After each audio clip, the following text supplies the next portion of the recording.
My name is Ginsel. I'm your host for today's Flash Friday, our weekly show every Friday, obviously, talking about the fintech news, what's happening in the world, and can we help you make some sense of it. We hope to give you some insights into the bigger trends while walking through the news. And of course, you'll be able to read this news later on in the Friday newsletter by Holland FinTech, the Global FinTech Insights newsletter that's going to be sent out every Friday afternoon. And hopefully we'll be giving you a preview already, and of course talk a bit about the background, because there's much behind the news that's usually not on paper, but we can of course discuss it. And for that we have a special guest. Today my special guest is Eugenie Casier from Funding Options. Eugenie, much welcome. Thank you. Thank you for joining us. Where are you based at the moment? In London. You're based in London? Yes. Lovely place. And the weather seems pretty good if I look at the glare on your face. Yes. So it's very nice to have you on the show. So yeah, I'd love to walk through the news with you and see what's happening. But of course, first we'd like to know a little bit more about you and about Funding Options. Can you tell us a little bit about yourself? Yeah, sure. As you said, my name is Eugenie. I work for Funding Options. I have a legal background, and I have always worked in brokerage. This is where actually now I'm working in the SME segment. I think this is the nicest segment of all. I really, especially now, it's so lovely to be able to rise to the occasion to help SMEs. I generally, myself and the whole business really share that passion around that. Funding Options, what we do is we are a marketplace for business finance. We operate in the Netherlands and the UK. We have been active since 2012, I believe. Yes, and since 2 years we've been operational in the Netherlands, and I am running that space. What we do is we connect SMEs with a specific finance requirement to the right lender. And if you look across the countries, we would fund thousands of businesses every year, and we have a panel of about, I'd say, 200 plus lenders across the market. Okay, great. And so how do you do that? How do you make that match between the one looking for an investment and the investors or the financiers? So there are multiple ways in which you can go through our funnels. The end result will always be the same. Hopefully we can fund you with one of our partners. So we actually have a specific panel. We don't just go into the market. For us to be optimal to be able to service our customer in an optimal way, we actually have to know a lot about our partners. So we have very close relationships with those lenders. What we do is the customer always is the starting point. He has a specific finance need. He has a problem or an opportunity. We will then try to slice and dice it. This is the tech to our fintech element. Mm-hmm. We slice and dice it, try to run the customer through our funnel, our automated funnel. And either the customer will actually be served within 2 hours, have the money in his account, or we will actually see as he runs through our automated funnel that this is a finance requirement, a finance need that is too complex to just service with an automated stream. Sometimes the human interaction can be hindering for the speed, or actually inhibit the speed in the way we can deliver the service. Sometimes you will see that the system is not going to be able to really go into the depths of what the need is for the customer. So then we will speak to you and we will interact with you until we find that best match. That will be with the use of API integrations. I saw that Codat raised new funds. This is, for instance, one of our partners. We try to, as any fintech should be trying to do, we try to remove any friction point for our customers, and this is one of the ways in which we do it. Yeah. So do you see indeed let's say data providers or partners like Codat actually playing an important role? Do you have like a little ecosystem around Funding Options that enables you to actually supply the funding? Yeah, absolutely. I would say we can't even afford to not do it. Our customer is a busy, smart business owner. If you look at how they manage to pivot their businesses now, I'm really in awe of how they do it.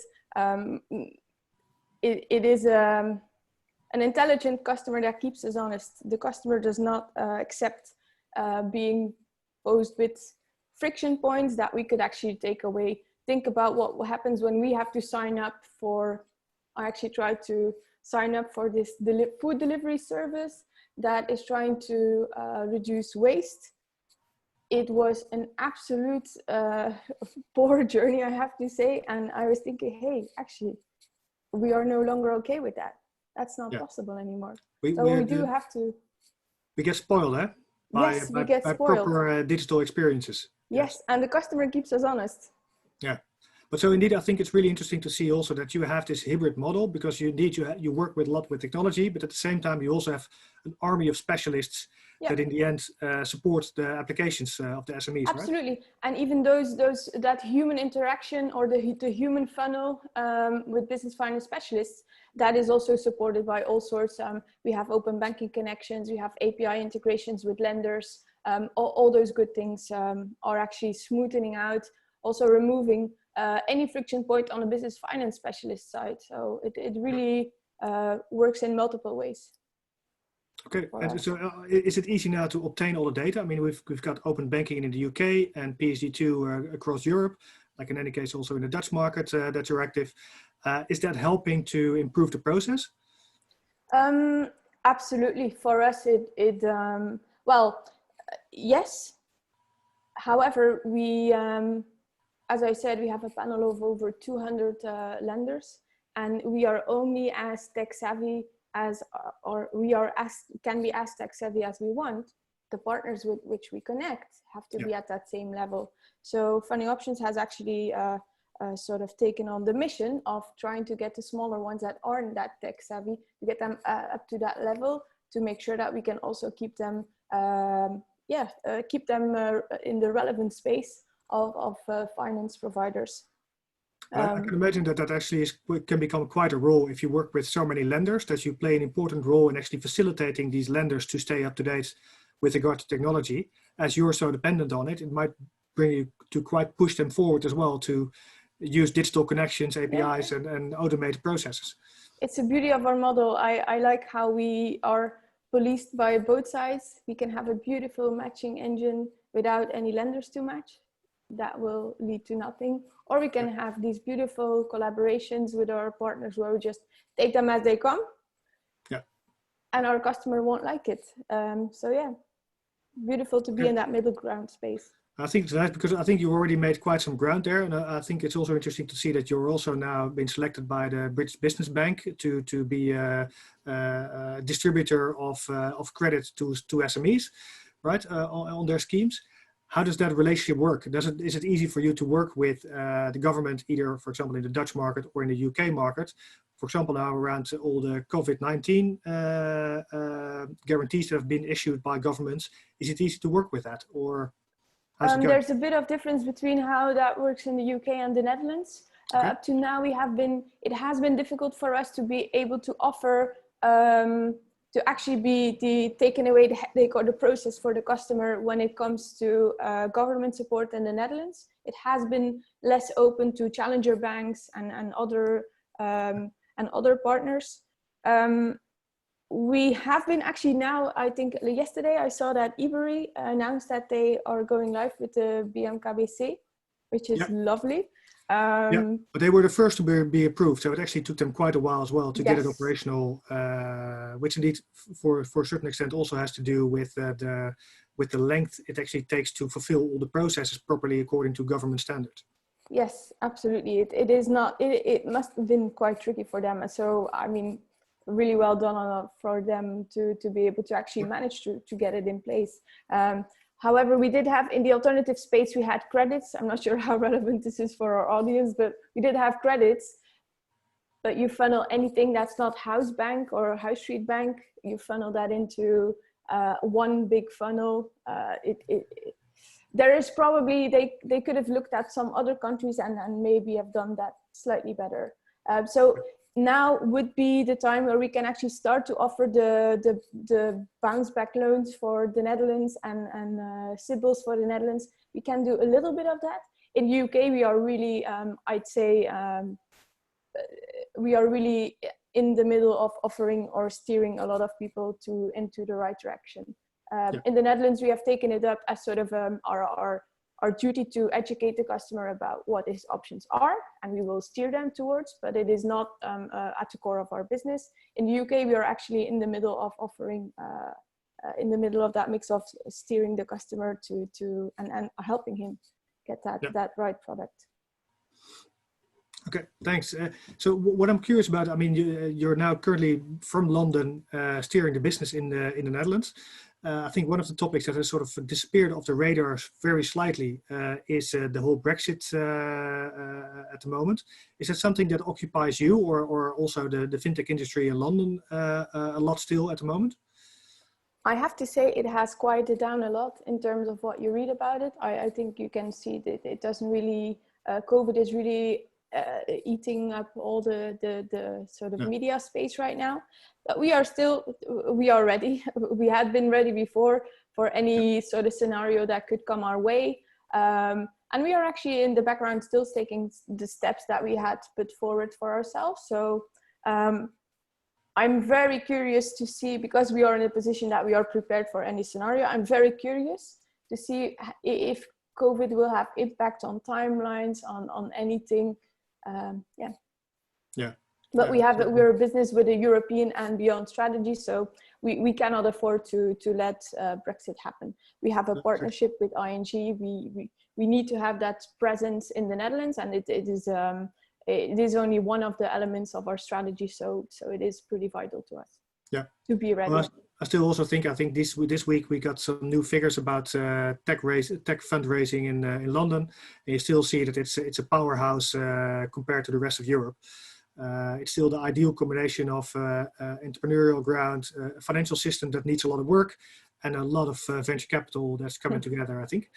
It sounds like it's still a good place to be.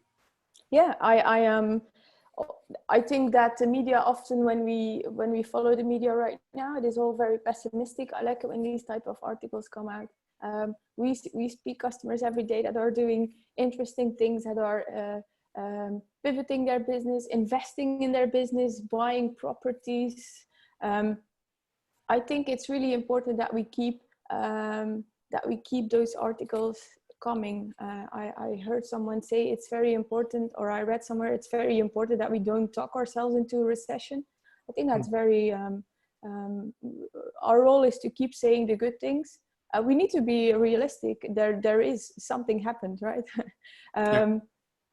But realism is also on the positives also have to be a bit more highlighted, I think. Yeah, no, I think so too, especially if you look into all the government support programs that are coming in. They definitely smoothen the ride downwards to a large extent, and might even make sure that it's the canyon doesn't become so deep. But of course, there is still a lot of stress in the economy, and as jobs are getting lost, you actually see that it becomes real economic impact instead of just a temporary shutdown. Yeah.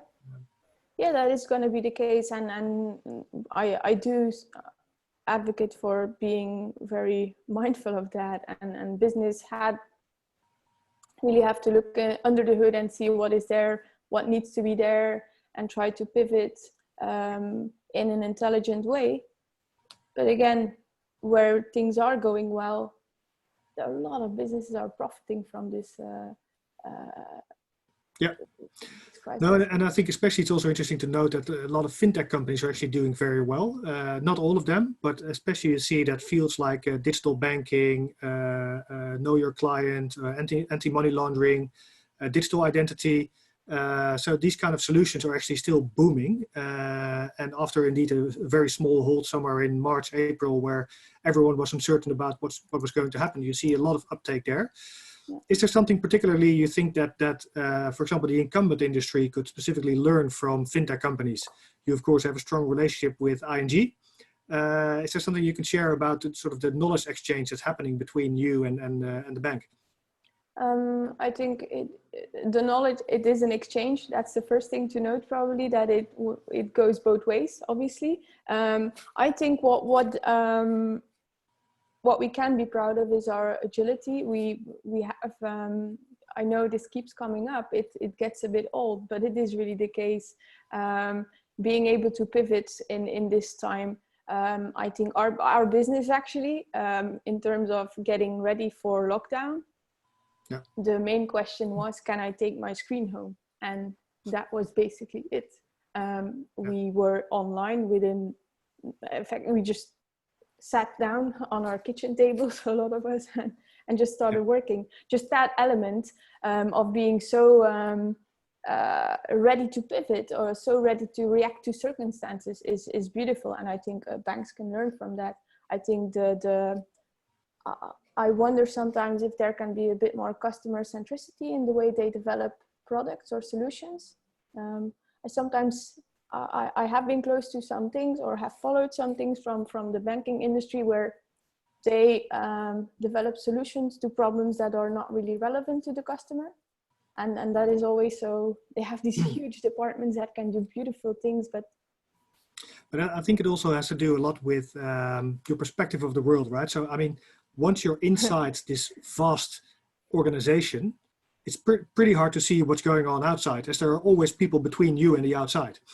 So you generally see your own environment first, rather than actually being closer to the customer. Where I think if you're a small organization, you're always closer to the window, so to say. Well, who knows? With the challenger banks becoming more and more sort of at the heart of the banking, who knows? Maybe this is a movement that will force other players to. Do you believe then that actually the challenger banks, which of course there's a lot going on, right? This week you see that parties like Raisin are working together with Klarna to create new propositions in the market, and Solaris Bank together with Vivid Money. So there's a lot going on the neo banking space, either from the banking platforms or from the famous brands like the Revoluts, Monzos, and the Starlings, or N26, or not to forget Bank, for example. Yes, we all have those cards in our back pocket. If you work in fintech, you have to have one account with all of them. Exactly, and I think that they are great examples of how technology can actually do what a customer wants, get much closer to the desired process. But at the same time, in the end, they're regulated entities, and I think that's also one of the talks that I've had a couple of times with some of these neo bankers, is that in the end they will start to look much more like regular banks once they grow bigger, get stronger, and get also heavier pressure from the regulators. What do you think about that? That is not unthinkable. I actually I think I can second that. However, the customer is gonna control, I think, what this looks like with some time passing. The customer wants ease, wants his problem solved and not the bank's problem solved. So I think even if it is the case, I do believe that it is the case, as bigger as you become, the harder it comes to be agile. But even when I do believe that the customer will force us and then these players to remain, and it is their DNA. It is their DNA to try to be customer centric, and if you then have to jump through regulatory hoops, then I think that can be done in a different way if you really start from that customer issue or customer desire to be serviced in a certain way. Yeah, no, I think it's a bit of a, let's say, my personal perspective, that it is a bit of a middle ground, as I believe also very often, for example, the same goes with generations, right? So a lot of things we attribute to millennials have to do with the fact that they're young, not per se that the generation is very different, right? When I was a student, I also had a different view of the world than I currently have. And I think that's also what happens. I think if we talk about generations, we always also make a similar mistake.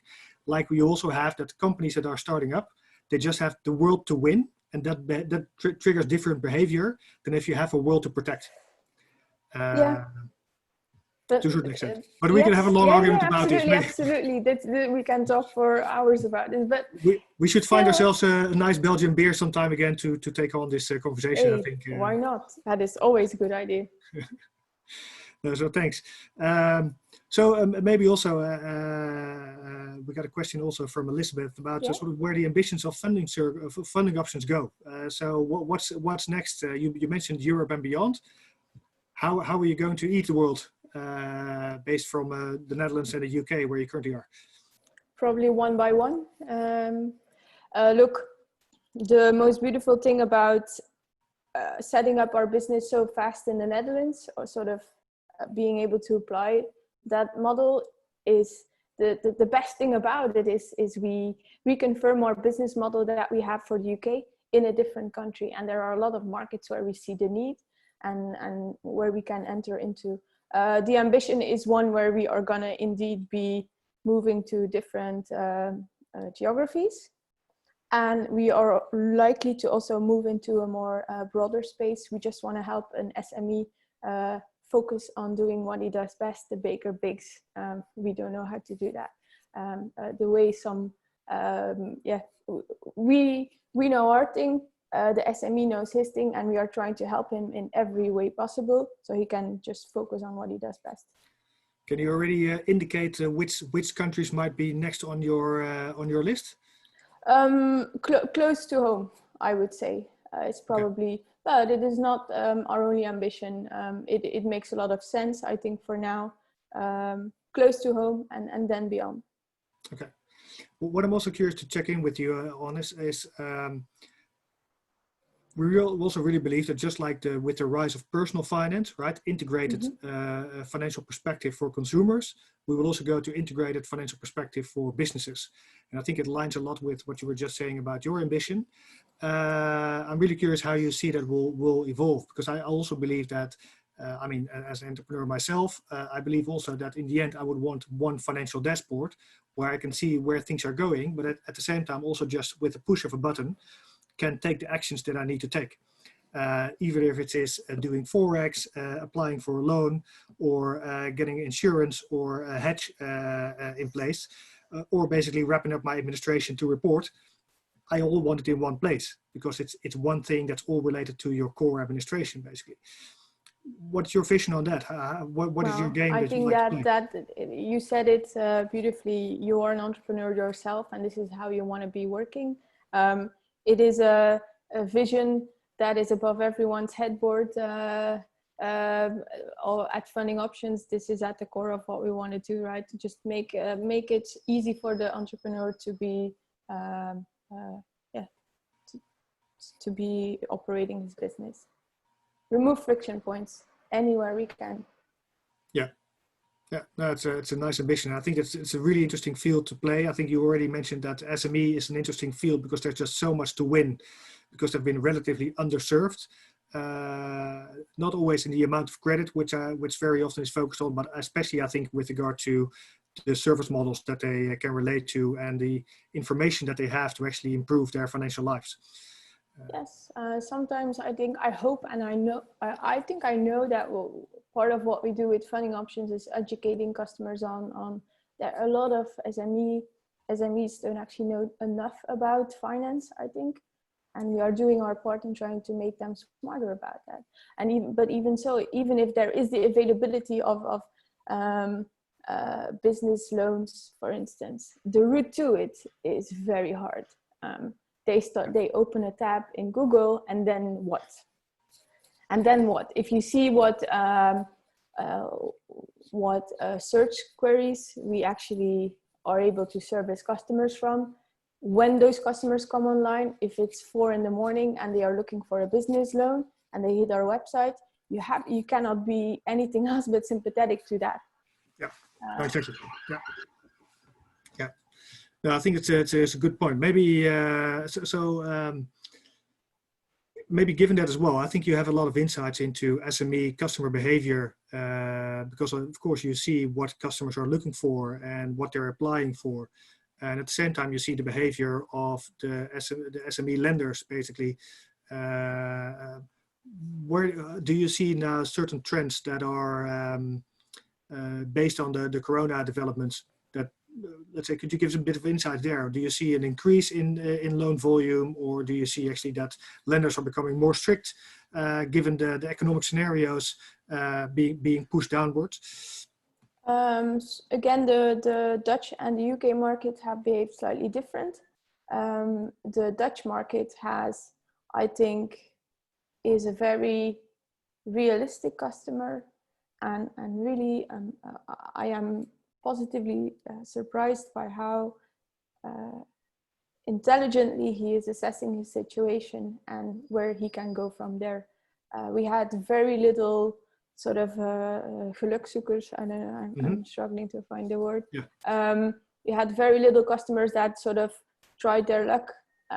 They knew what they came for, they knew what they needed. That is nice to see. There is a slowing down of, I think, smaller business loans, in not necessarily because they go to the government support, but because business weren't open. So there is a bit of that. If you look at the factoring space, it is quite obvious that there is not that much traction right now, simply because there is no B2B operations going on often. When you look at the UK, the hit was almost instant. As soon as Corona hit, it was impacting heavily on the, not necessarily on the demand, but the serviceability of that demand. It was stopped it just stopped completely. And from there, we have seen week on week now that there is a growing trend of business owners accessing and wanting to access business loans. So it is quite, we had been saying the Dutch market remains stronger, but little by little, it is really creeping up and getting close to, we see positive signals there too. Week on week, we see the growth, and we are actually seeing the trend now. Every week we were a little bit, are we sure? But I think we are at this stage. So the Netherlands was quite a lot more stable. We think that's to do with the fact that there's more secured lending. What we see with the lenders is that, because I am closer to the Dutch side, obviously, the lenders will be stricter. Yes, I think righteously so, because, hey, there is impact, and we need to make sure that those lenders do smart business, and they are doing that. There is one trend that we don't like that much. They're not necessarily more expensive, the products, but there is a lot of security being taken, and that has increased a lot. Yeah. Okay. We even see lenders that are trying to compete with government measures, so they actually customers can actually get quite good rates on their product, because Nice. So that's a nice thing. The only trend that we actually don't really like seeing is that one where there is so much security taken. And you might say, okay, the customer issue, the request is fulfilled now, or the need is fulfilled now. But what happens in 2 years' time when you need the security for that next step? That's something we would like to see differently. No, exactly. I think from that perspective, we're looking at challenging times in lending in general, as balance sheets will be completely blown up on all sides. And indeed, it doesn't necessarily mean that there's no demand for cash anymore. So there will be probably, especially if there's a bit of a next round, either if it's a next lockdown or just a slightly deeper economic wave coming at us, it might actually be quite stressful for entrepreneurs to then refinance themselves. And the lender will probably, it's not unthinkable that the lender will need to look at other ways of assessing their yes or no towards offering a business loan to a specific customer. Yeah. So I think we actually have to wrap it up already because we're running out of time. Maybe do you have any last remarks to send our audience off into the weekend and think about where the fintech industry is heading from here? I'd say really keep the positive sounds coming. That's really what I would want to say. Share the positive news elements you see. I don't know. That's what I would like everyone to do. Yeah, I think already there's a lot of positive news, and indeed, definitely let's keep on sharing that and figure out how we can keep the economy running from here. Thank you very much, Eugenie. It was a lot of fun talking to you. Thank you for sharing your insights. Yeah, thank you for having me join. Yeah, well, much luck with your work at Funding Options. Indeed, keep these SME companies alive and let them grow. Yes. And look forward to talking to you again soon. To our audience, thank you very much for joining us again today. We're really looking forward to seeing you soon. And please check in on hollandfintech.com to sign up for the newsletter and read more about this week's news. Have a great day, everyone. Have a great weekend. Bye.